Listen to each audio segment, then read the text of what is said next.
now. Okay, we did it. I got my refund. They even actually said, wow, are you the famous tantric sex guru? Oh, everybody, welcome to the Stephen Shaft show, where two guys just drive around Austin and talk shit. So they said, wow, are you the tantric sex guru? And you're about to return the Manscape ball shaver thing with your essence on it? And they said, can we pay you extra? And they gave me a gift card. They didn't even question me. Has it been opened? No, it hasn't been opened. It has not been opened. So make sure you like and subscribe. If you want my balls on your face, go to Target and buy a Manscaper, which is shit. The open box version. Yeah. Open box Yeah. sticker on it. It's the worst fucking device I've ever put on my genitals and my body. Anyway, so what are we talking today? What are we talking about? Did you say What were sex? some of the, Amazing. Well, I mean, yeah, lots of sex. Or lack of, in my. Yeah. Well, I've got something we can talk about. Okay, what? It was a conversation that I was having with Sarah earlier. All right. Sarah, love her. About Eden. Eden, yes. And what that meant to me. And sex. Naked harp players, Yeah. mermaids. And we were talking about this earlier on the drive up there. About living in our natural state when it comes to sex. Yeah. And I was speaking to, not complaining. Wasn't complaining, was I? Maybe a little ranting. bit. Maybe ranting a little bit. But it's this idea that like I don't feel that like this whole dating, waiting to have kids and all of that, I actually don't believe that's why, like that's how we were created to be. What do you mean? Like I feel that like in our natural state we're here to reproduce. I mean, this is how the human race is won. You literally just put your dick inside someone. Whoever created us made the most pleasurable thing you could do in your human body is to procreate. Yeah. And yet we made it so hard as a society. Thank you, religion. Thank you, Christianity. Thank you, all the other great things that make America great. And I think that when you have, like for me, like the happiest times I am is when I have like my kids in my life. They just bring so much life to the world. But it feels like challenging and difficult. Like you've got people like us. You've got to have all who's the, single.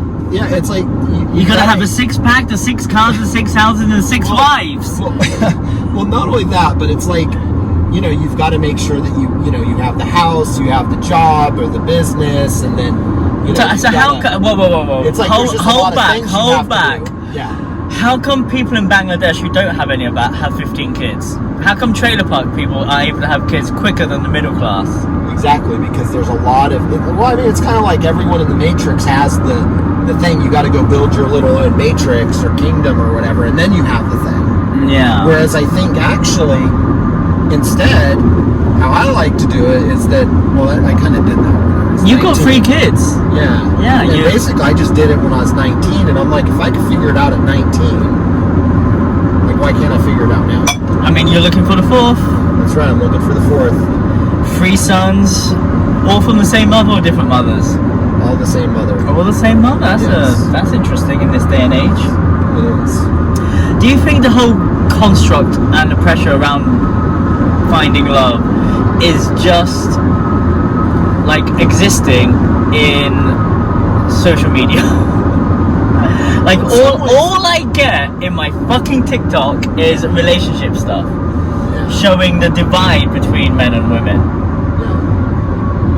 Yeah, I think that I think there's this like because I got a feeling there's other people, another group of humanity out there who are not having the algorithm telling you how bad it is between men and women, but also you're not in an echo chamber where men and women are struggling to have a relationship. I'm not. I'm a relationship coach, but it seems to be a major issue. Well, I mean, if we just like look at our experience today, I don't think we're having issues relating with women. Yeah, do you know why? Because I created a beautiful safe space where everyone could just touch each other with consent. Everyone opened up. Everyone started to feel more pleasure in their bodies because I held the space. Job. Thank you very much. They called me God. And they literally said, he's a God. Thank you, Shaft. Thank you, Shaft. A man was crying. Wasn't a man crying? He was In crying. tears. Yes. Thinking Shaft. And it was very heartwarming. It was very heartwarming. Now there's a reason why I do what I do. Because I was the opposite of that. Yes. Like, I craved human connection. The reason why I was getting drunk and shit-faced so much was because of those few minutes of human connection I felt like romance that I see in the movies. Yeah. Then I discovered And Tantra that's available all the always. time. I didn't know that. I was having to plow through toxic relationships, batshit crazy women, just to feel a little bit of peace in that chaos of hell and drama. Yep. I've been there. We've all been there. Yes. I mean, you still love that. Do I still love that? Yeah. Love what? A bit of the drama. Do I value love the peace. drama? No, well, I feel that there's, in the drama, when it does show up, I do believe that that's where the upgrade lives.